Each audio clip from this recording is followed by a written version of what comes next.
clarifying questions for Supervisor Haschek based on his statements. Have you read the PEIR?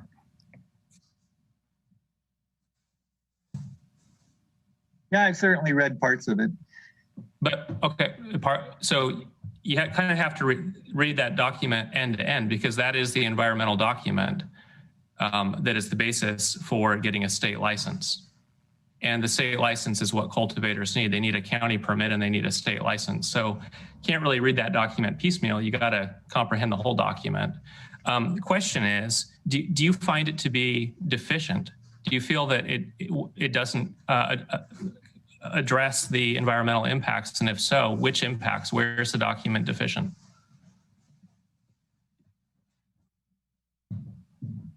Well, I think that what we need to do is we need to be looking at where we're moving forward. And I see the deficiencies in this land use process of not dealing with the cumulative effects of everything we're doing. And that each, especially the small growers are going to have to do EIR on their property for, even if their phase 1 transfers into phase 3. So we're putting a huge burden on all these individuals and the county staff, when I think that we need to be looking at the big picture and how it's going to affect our communities and the flora and fauna of our county, and that we need to do an EIR on it. So we have an MND that was unchallenged, and we have a state environmental document, the PEIR. And yet I hear concerns that we're not addressing environmental impacts. So I guess I'm curious, what are those specific environmental impacts that are not addressed by these documents? Well, when we expand, like the proposal is, that goes beyond the MND. And so we will be out of compliance with the MND because we're going to this expansion that wasn't taken into consideration with the MND. So finally, I guess I'd like to ask council, are we out of bounds? Because it looks to me that the state put this process in place. The state wrote an environmental document and gave a window to pass a discretionary use permit model. Seems to me we're following state law. We're following the state model. What are the concerns specifically that we're deviating from what's allowed under state law? If I may respond, Mr. Chair. Go ahead. So I guess I'd start by saying I don't know that there are concerns about us being out of compliance with state law. There is a specific exemption that the state put into place specifically for the sort of program that we're enacting here. And as I understand it, essentially the idea on that is that if we're doing a program that involves site-specific review and site-specific environmental review, so actually, let me provide just a little bit of context. Site-specific environmental review does have to look at cumulative impacts. So the cumulative impacts do get studied on each particular proposal in terms of what is this going to contribute to the overall impact. This is referring to us, the Board of Supervisors. By default, they're deciding to adopt it rather than continue the supposedly failed existing ministerial ordinance, which could work if staff would let it. So I think, I came on this ad hoc to look at the cannabis permitting problem. And I found it troubling that the ad hoc had not yet considered the state license CEQA problem, which I saw as the issue. So I thought that's why this ad hoc was formed. It was going for more than a year before I joined, and there had been no discussion, not just no progress, but it seems it wasn't even discussed. And so I came on, studied the problem, worked with staff, looked at the problem up close, and determined staff can't make this work no matter how much the board says, staff, get people their permits, get them their licenses. It's impossible. We don't control the state licensing. And the mix of our ordinance with the state license and the state regulations, it's not feasible. But I think it's important that before we make a decision, we get some unity on the board, or at least we understand where the individual supervisors stand on this issue. Do we believe that the current ministerial model could work and that staff is blocking it? So I looked to my colleagues, because I think if we send a clear message about the underlying facts, the public will be more understanding when we make changes. If there's a perception that our board is split, and one or more of us believe that the current model could work, and we're just choosing to move to a larger a model that allows quote unquote expansion, I think we're more likely to have a revolt. So looking to my supervisors, maybe we could start with Supervisor Haschak. Do you believe the current ministerial model could work and that staff is obstructing it? Well, Supervisor Williams, I appreciate those comments. I'd just like to give a little history for the ad hoc, is that for well over a year, the first year I was on the ad hoc, we were being told by staff, planning and building department, that all was well, that we were going to work it out. It was being worked out. There was no problem. CEQA was going to be taken care of. And that's what all the cultivators heard. Okay. So, when we did start looking deeply into these issues, that we did find that there were some problems, but we also found that there was a pathway. We have gotten people through this pathway using the process that CDFA has told us we needed to use, that some people have gotten their permits. So I think that, what we're looking at is there's some issues with the ordinance, certainly. But I think that there's some questions like the SSHR, and County Council said it was a yes or no. But when I have talked to CDFW and I talked to MCA, CDFA seems to consider it kind of a discretionary approach. So it seems like there's some, and the cultivators, if they go to CDFW for the SSHR, the Sensitive Species and Habitat Review, that there is some give and take there. It's not just you're in or you're out of the program. So I think that that's a question. I think there's some, the whole thing with this ordinance is certainly there's probably a place for this phase 3 as a land use process, but we're conflating, expansion with this alternate process. And I think that that's where we've gotten into big problems with the public, is this expansion of the 10% going into rangeland. I think that if we took those off the table, we could probably figure out this process.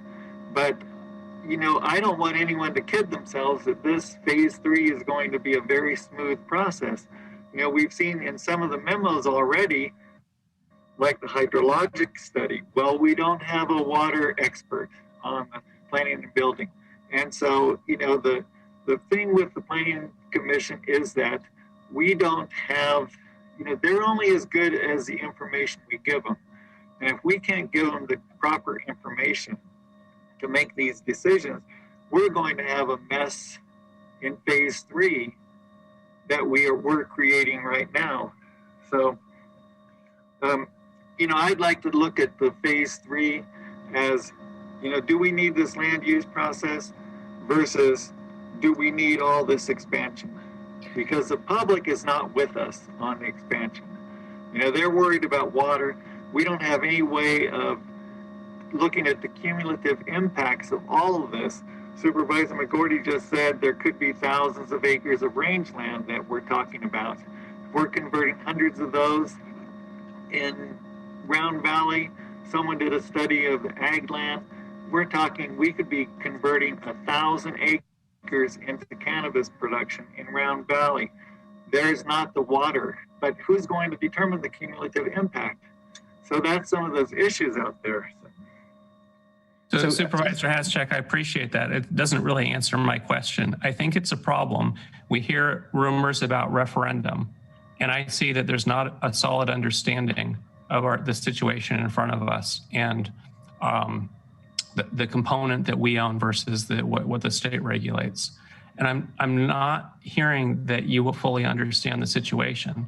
And it worries me if you're telling your constituents in the 3rd district that the current process could work, but staff is obstructing it. We've got a problem. It's going to, because if there's a referendum, we will miss this deadline for passing an ordinance, which means we will have no legal market. We may get 40 cultivators countywide. Small farms will be out of business. We will lose the environmental regulation that we're all fighting for. We will lose a 5 million plus tax base, and we will be looking at a 4 to 5 year delay. I don't think that's the best outcome, but that may be the natural conclusion if we have one supervisor telling the public that staff is obstructing an ordinance that could otherwise work. So I would like some clarity from you. Do you believe staff is obstructing the current ministerial ordinance and that it could work otherwise?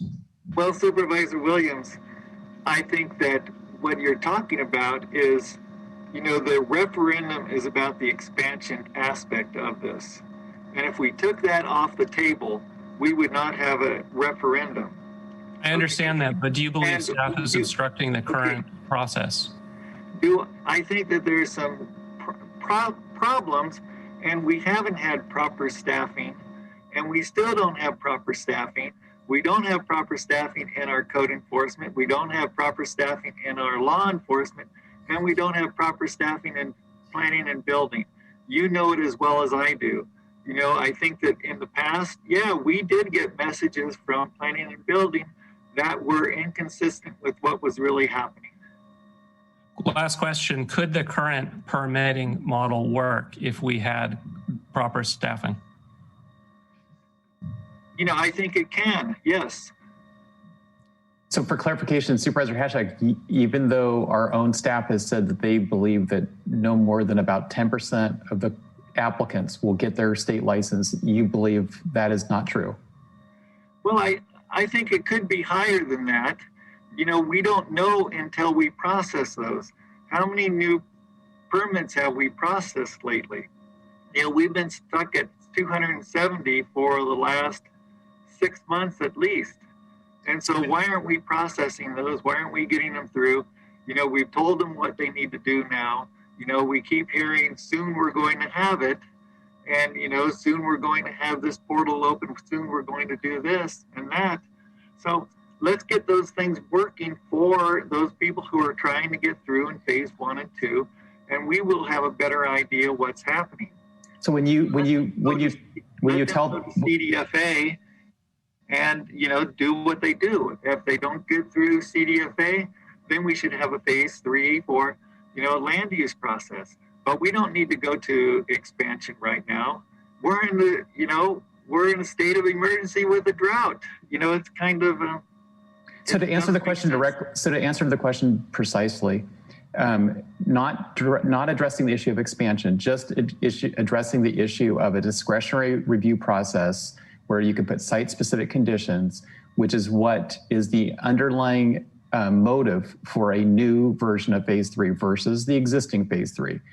When you say to the public that you think more than 10% of the current applicants can get through the existing process, which does not allow site-specific environmental review, do you have in your mind something like 11% is not 10%, so you're being truthful and saying more than 10%, or are you having in your mind 40, 50, 60% of the applicants would get through? What do you have in your mind when you say more than 10%? I'm not sure.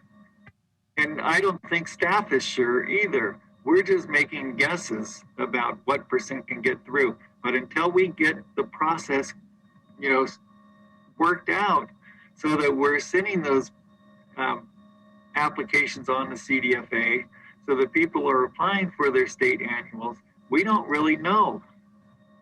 Okay, well, just for the record, I believe county staff, and I believe county staff has done a pretty thorough survey already, and that I believe staff, when they say 10% is optimistic, I believe them. I don't know if any other supervisor would like to opine on this. Supervisor McGordy. Yeah, I believe them as well. And not only that, I've had conversations with Sarah Duquette, who now works for RCRC and is kind of the cannabis consultant for their organization. And she's told me flat out that our phase 1 system is not compatible with CDFA's rules and regulations, and that we're not going to get anywhere with it until we come up with a CEQA compliant process. So I think 4 years is enough time to work with a phase 1. Our results are just dismal, And we really have to get with the program and move on. The expansion part, I will agree with Supervisor Haschek. Expansion is not going to happen this year. It's going to, I want an orderly process that will take some time and make sure that we don't get into the same hot mess we're in right now, where we have too many applications, too much indecision, and thing is being decided. And meanwhile, people are growing anyway. It's kind of like there is no regulations, and it's intolerable. In addition to the 1,100 people who are in the permit process, I keep hearing there's 8,000 grows out there that are totally illegal. And this is something we've got to deal with systematically. So we have to have some confidence in the people working for us. And if we don't have confidence in them, we got to make sure that they have what they need to get their job done. That's our job as supervisors to do. And that's why we're having this discussion, is to try to get it down to a system that works. That's what I'm putting my energy in.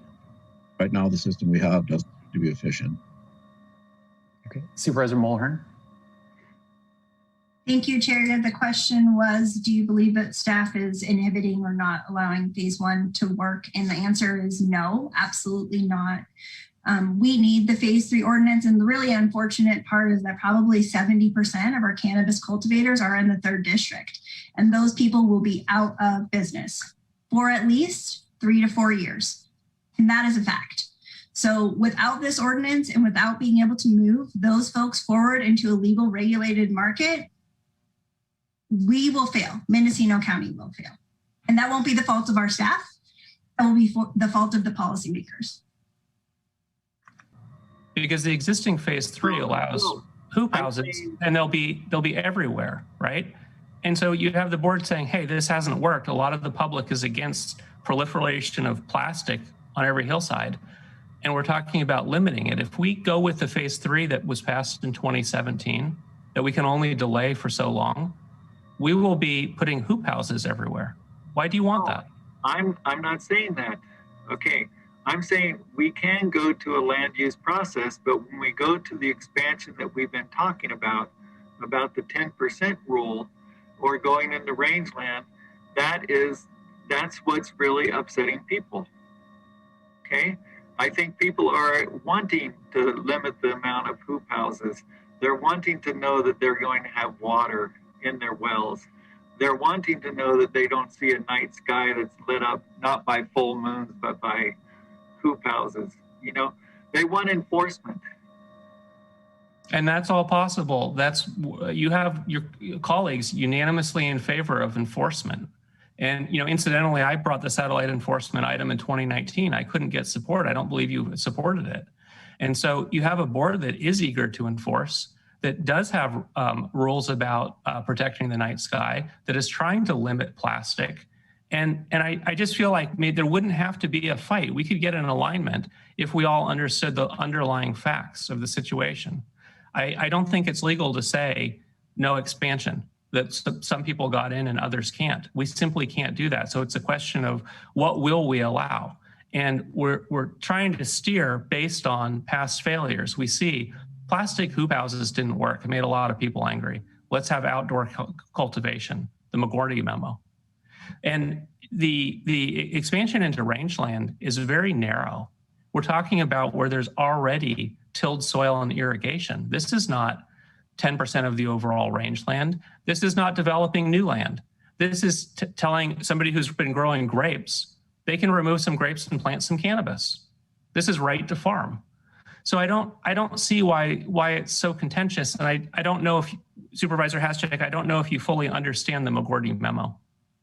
No, I think that what you're doing, Supervisor Williams, is you're mixing up expansion of opportunity with the expansion of acreage issue, and expansion of opportunity. Yes, we need to do that because we believe in the Constitution and and all that. Supervisor Haschek, are you saying that residents have had wells run dry as the result of permitted cannabis wells? And where? I don't know whether they're permitted or not, but they're saying because of the cannabis production, cultivation, that wells are going dry. So people are saying that, but is there any follow-up? I mean, if that were happening in my district, I would bring it to environmental health and have them follow up. Has there been follow-up? Well, Supervisor Williams, no, I haven't followed up like that. When we're having all these wells going dry, people are very, very, very concerned about this. In residential communities, it was never envisioned that there would be water trucks running every day of the week hauling water to cannabis farms. I think we're addressing that. The place to farm cannabis or anything else is where there's adequate water. You don't do it on a property that's dry. I'll tell you exactly what's going on. People are afraid of water. And it's not just Covelo, it's also the Willits, Little Lake Valley, Long Valley, and Laytonville. People don't want this. They don't want more, guard dogs instead of, white picket fences. They don't want the crime that's associated with it. We've told people we're going to enforce and we're going to have code enforcement, with the legalization of cannabis, and we're going to have law enforcement. And so far, we haven't been able to get a handle on it. And, it's just exploded in the 3rd district. 70% of the cannabis growers are in the 3rd district. Someone said, whether we have a 1/4 acre, 1 acre, 3 acres, this is lawless. This is rule breakers that are causing these problems. And so if you need our support, we should have a meeting focused with the sheriff focused on what are we going to do to clean up Covelo. And, clean up the hoop houses that are unauthorized, clean up the crime, push out the people who came across the line from Humboldt when Humboldt started enforcing. I think that the people who were in phase 1 and need to switch over, there needs to be, a few year kind of transition phase so that they can, get their act together with trying to find water, or if not, move on. So I'd like to see a couple of year transition for that. Okay, Supervisor Williams? Yeah, so as I understand, almost all, maybe all of these farms are in the 3rd district that are bone dry, no water, hauling. Their plan is to haul in water. The county and the state issued permits and licenses under phase 1. I'm okay taking the lead of the 3rd district supervisor. What I don't want is when we end the meeting here, that I'm going to get bombarded with calls from people who are angry about why are you allowing hauled water in the 3rd district. So this is, Supervisor Haschek, I'll follow your lead, but I want to be clear on what you want, because I think this affects your district more than any other. It's probably 90%, 90 to 100% of the cultivation without on-site waters in the 3rd. So you tell us, how many years do you want to phase this out? Well, I think a couple of years, and certainly, 2 years. I think at the request of Supervisor Haschek, we were looking at the phase 1 applicants would still have 2 years to transition out of hauled water. Supervisor Haschek, are you sure you want that? It's the loudest message I hear from your district is people don't want water hauling. We could phase it out now. Well, the reason is because here you have these people who've been in the system and it's been legal and we've let it go, and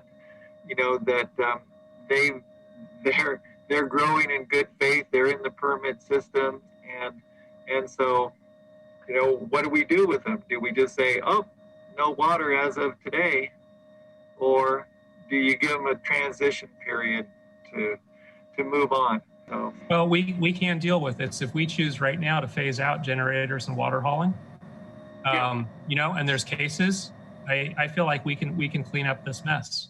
If these generators were going on in my district and water hauling all the time, I would be on it, right? The other people in my district don't deserve that. They didn't choose to live on a road with water trucks running nonstop. So, it's like we have to make a decision about what we stand for. And if what we want to say is it's fair to allow 2 more years of generators and water trucks, I'll go with the board majority. But, once we do that, we can't say, well, we have this problem, we haven't been able to deal with it, and blame staff. It's not on staff if we choose to allow it. To me, this looks like an enforcement issue in phase 1. If we were to actually apply some enforcement, meaning ask for the logs from the water trucks, where are you picking the water up? Where are you delivering it? How many gallons? What date? I think we may be able to clean up this situation, because I don't think anybody was given a permit or a license to haul from a river, a creek, an unpermitted pond, a lot of the sources that I hear about being used as a source for water today. I think we should actually enforce the rules that are on the books today, because it's not 1 acre or 10% that's causing the present problems. It's a quarter acre and the lack of enforcement. So I don't want to get us too far off topic, but what I would like staff to come back with is a plan for curtailing the water hauling under phase 1, and also a plan for enforcing the existing phase 1, phase 2 rules about water hauling. I think if we enforced our rules, most of the problem would go away. And I don't understand phasing it out if it was never explicitly allowed. You know, nobody was allowed to pull water from a river or a creek or an unlicensed pond. So why are we talking about 2 years to phase that out? So Supervisor Williams, I think I agree with what you just said. I think I would have also, if you didn't, I would also apply it to people who are not in the permit program. Absolutely. Yeah. Okay. So if I, Go ahead. Supervisor Hashak? Yeah, well, I agree with the concept of we don't want water hauling. At the same time, we have, like in Laytonville, cannabis growers are buying their water from the Laytonville Water District.